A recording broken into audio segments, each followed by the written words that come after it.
Bonjour, c'est Rigolo Mousse pour la vidéo numéro 18, spéciale journée du sport au service du développement de la paix, du mardi 6 avril 2021.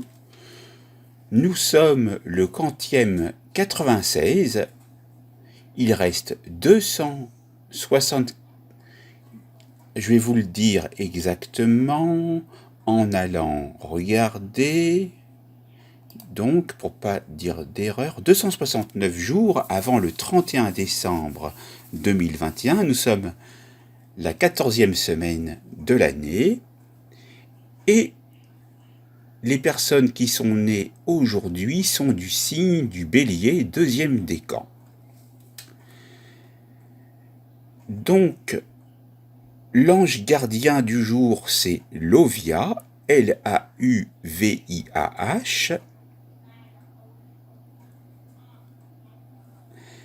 Voilà, et donc nous fêtons aujourd'hui les Célestins, Célestines, les Diogènes, les Eutyches, ça s'écrit E-U-T-Y-C-H-E,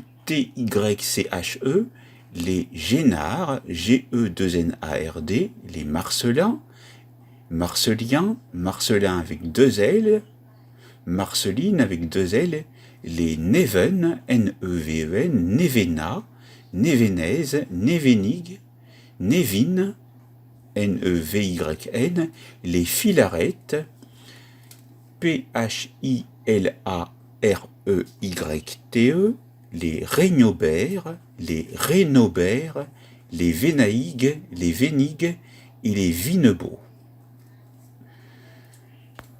Le mot marcellin est dérivé de Marcus, donc de Marc. On dénote donc un saint, le saint Marcellin de Carthage, en l'an plus 413, qui est le légat impérial en Afrique du temps des troubles entre donatistes et catholiques. Vous irez faire des recherches. Il y a toute une histoire par rapport à ça. Et on va parler de quelques personnalités natifs du 6 avril. Vous avez donc l'écrivain Guy Breton du 6 avril 1919. Vous avez Roy Tenney, alors je ne sais pas si c'est comme ça qu'on prononce son nom à l'américaine, l'acteur américain qui est célèbre pour avoir interprété le rôle de David Vincent dans la série télévisée américaine Les Envahisseurs, qui est du 6 avril 1938. Vous avez le réalisateur Barry Levinson, qui est du 6 avril 1942. Vous avez le chanteur Patrick Hernandez du 6 avril 1949, qui est très connu pour sa chanson culte Born to be Alive. Vous avez Pauline Lafont, née le 6 avril 1963, décédée le 11 août 1988. Donc voilà pour les principaux, et vous avez, si on remonte encore plus loin, aussi le photographe Nadar, de son vrai nom Félix Tournachon, né le 6 avril 1820 et décédé le 21 mars 1910. Et c'est parti. Utiliser des dégradés en couleur ou en toute chose, ce n'est pas dégradant. Oh Diane, il faudrait lui ériger un temple comme le temple de Diane à Nice. Alors on va parler du domino parce qu'il y a beaucoup de choses à dire avec l'effet domino, avec Domino's Pizza, avec Fats Domino et Domino, le personnage de James Bond. On va donc aller commencer par exemple avec le domino tel qu'on le connaît, c'est-à-dire le jeu, le domino, et on va voir un petit peu son historique. on va voir quand est-ce qu'il a été inventé, les dominos, qui sont un jeu de société d'origine chinoise utilisant 28 pièces. On peut y jouer à 2, 3 ou 4 personnes, par exemple. Et donc, on va voir un petit peu l'histoire. C'est à l'origine une modification chinoise du jeu de dés indien. Le dé indien est connu en Europe comme le dé à 6 faces. Il était utilisé en Inde notamment pour le chaturanga, Chaturanga, l'un des ancêtres du jeu d'échecs. Les Chinois ont transformé ces dés en pièces plates réversibles représentant des points. On va parler maintenant de domino dans James Bond. Domino Vitali, personnage de fiction. Dominetta Petacci, c'est le personnage féminin d'Opération Tonnerre, roman de James Bond écrit par Ian Fleming. Donc dans le film du même nom et aussi dans Jamais, plus jamais. Donc voilà. Vous pouvez faire des recherches sur domino. Donc au cinéma, dans Opération Tonnerre en 1965, interprété par Claudine Auger.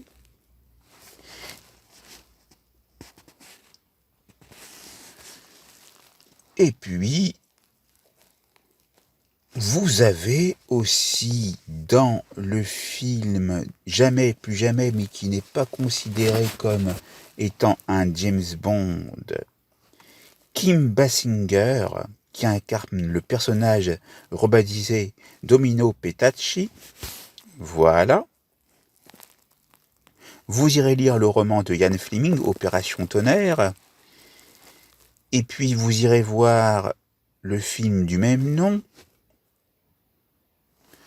Et puis vous irez voir Jamais plus jamais aussi. Et puis on peut parler aussi de Domino's Pizza. Alors Domino's Pizza, vous vous dites, mais d'où ça vient ? C'est une franchise internationale de restauration rapide, principalement de préparation et de livraison de pizza. Son siège se situe à Ann Arbor, A2N plus loin Arbor, A-R-B-O-R, dans le Michigan, aux États-Unis.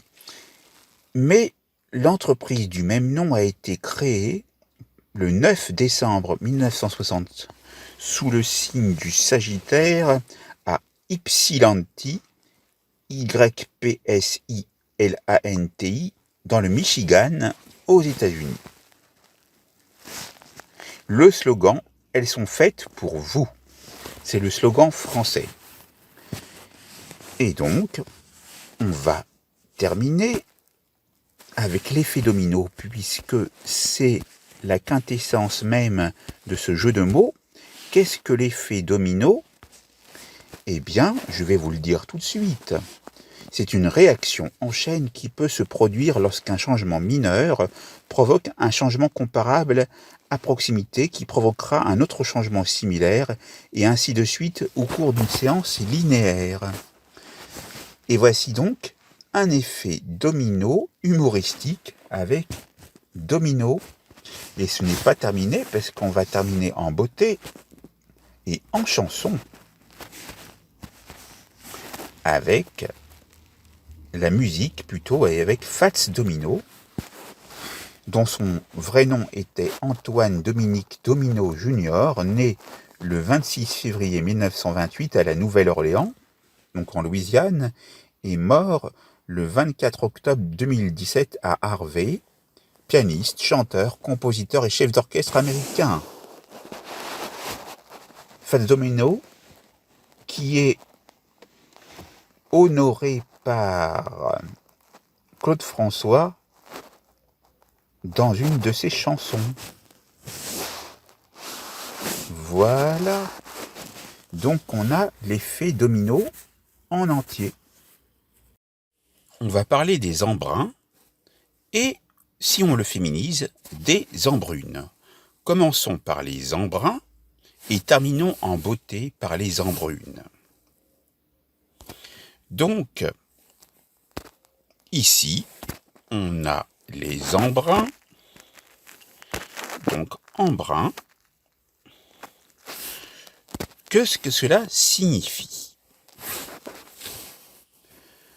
Alors, c'est un nom masculin, mais qu'on trouve surtout au pluriel. Poussière de gouttelettes formées par les vagues qui se brisent et emportées par le vent. On trouve aussi donc des synonymes comme bruine avec une traduction en anglais spray. Donc vous pouvez vous mettre un spray avec des embruns. Voilà. Et donc, ensuite, on peut dire que il y a donc une ville qui se nomme Embrun, E-M-B-R-U-N. Et je vais vous dire où elle se trouve. C'est une commune française située dans le département des Hautes-Alpes, donc Haute avec un H majuscule, suivi tout de suite après le S d'un tiret, suivi tout de suite du A majuscule de Alpes. En région Provence-Alpes-Côte d'Azur, et ses habitants, donc le gentilé, c'est Embrunais et Embrunaise pour les femmes. Et donc, on va faire un petit peu d'histoire sur la ville d'Embrun et on terminera en beauté par les embrunes. Le code postal, c'est 05 200. Il n'y a pas beaucoup d'habitants, environ 6200. Ça reste à vérifier puisque les chiffres peuvent être évolutifs au fil du temps.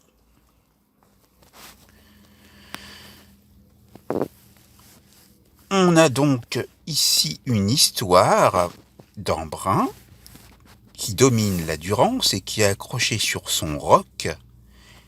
Et donc cette ville se trouve sur un oppidum qui lui permettait de contrôler les flux sur l'axe durancien. Embrun est la capitale des Caturiges, C majuscule A-T-U-R-I-G-E-S,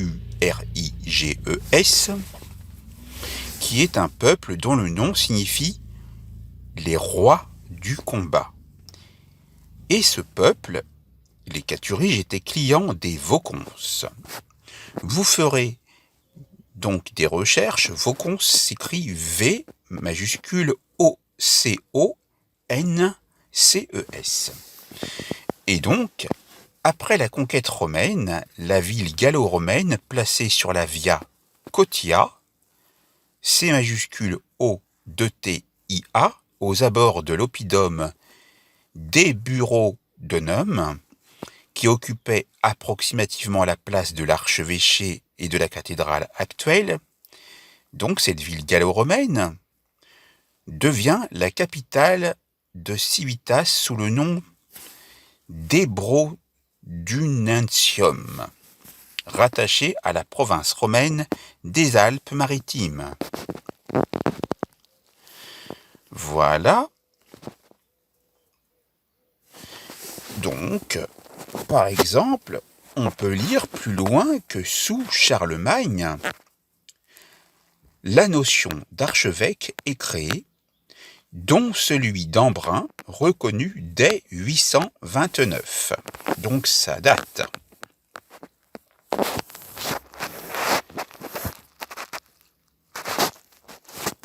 Donc vous avez beaucoup de choses que vous pourrez lire sur Embrun. Les Templiers possédaient une maison à Embrun, un établissement secondaire qui dépendait d'une commanderie,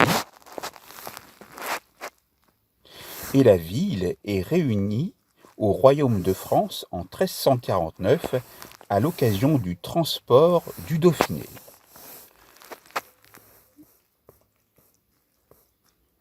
Il y a une enceinte projetée par Vauban qui est bâtie à la fin du XVIe siècle.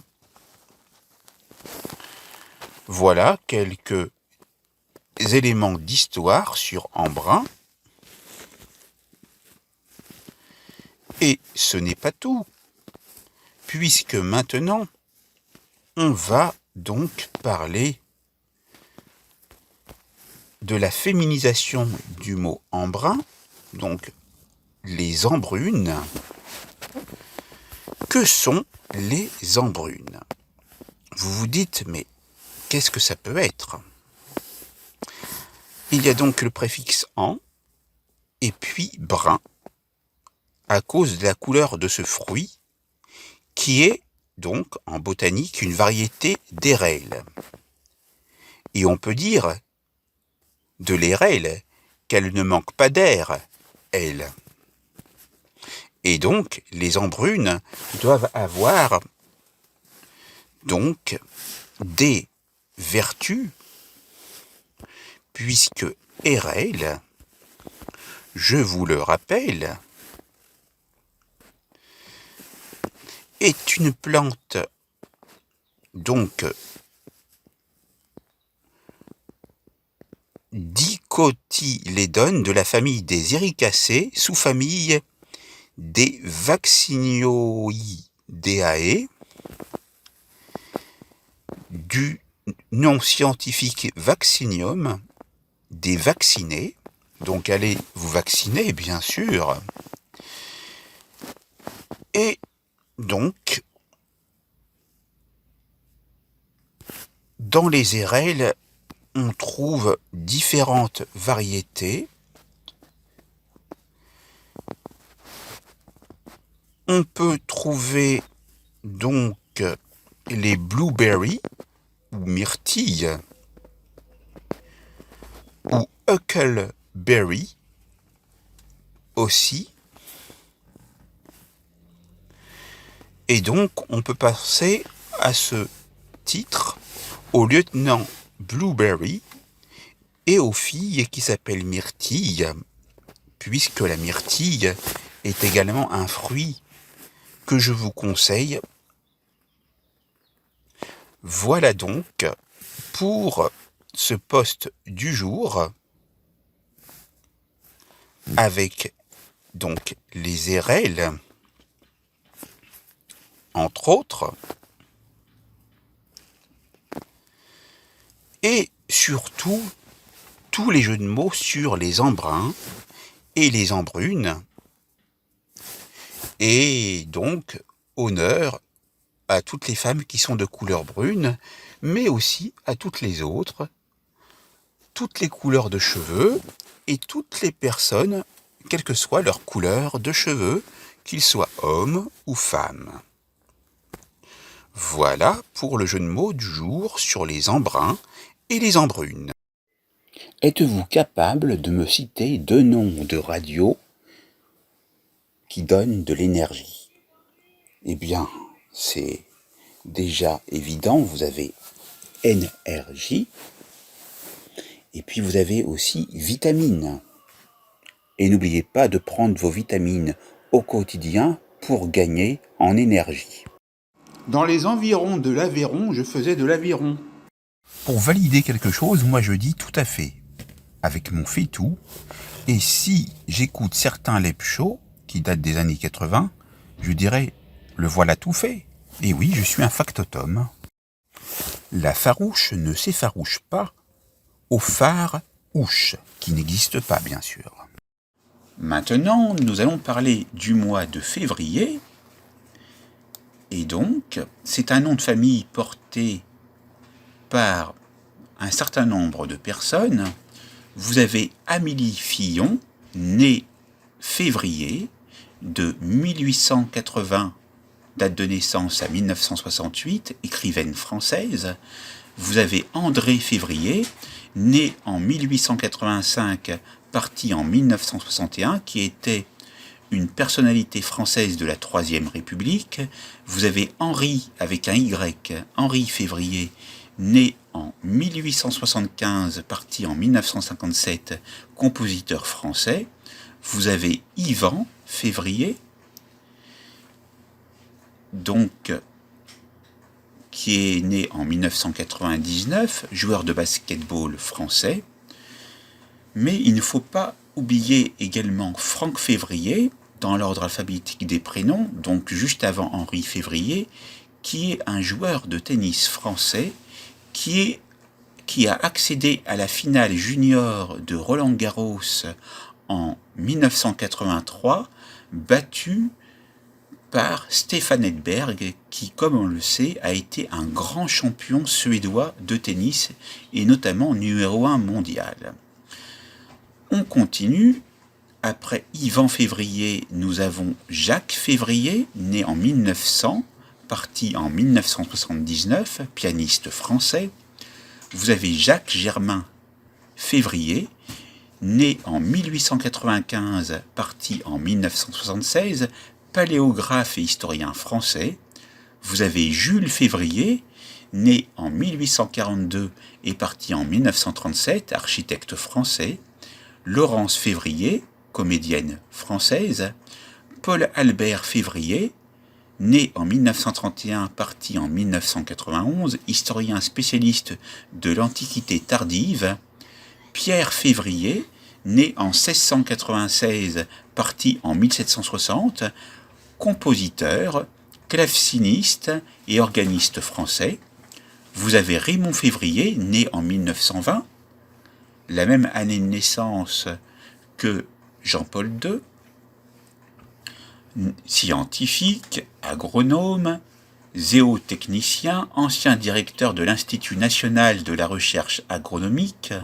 Vous avez Stanley Février, né en 1976, artiste plasticien canadien. Vous avez Victor Février, né en 1823, parti en 1908, général français. Dans les personnages de fiction, vous avez Février, le chien des héros, donc Jonathan Hart et Jennifer Hart, et de Max dans la série télévisée Pour l'amour du risque. Vous avez dans les œuvres le mot février qui est porté dans, par exemple, l'œuvre musicale de Maxime Le Forestier, février de cette année-là, deuxième titre sur l'album Le Steak, sorti en 1973. Vous avez dans les œuvres également 15 février 1839, un film québécois de Pierre Falardeau, sorti en 2001. Dans l'histoire, vous avez la révolution de février, qui est la première étape de la révolution russe de 1917. Est-ce qu'on se fiche d'utiliser des fiches ? Non, vous pouvez demander à Mardy Fish, le tennisman américain, qui mange du fish and chips et du filet aux fiches. Brigitte Fossé et Diane Fossé ne sont pas tombées dans le fossé, et elles ont lu Le Grand Fossé, les aventures d'Astérix.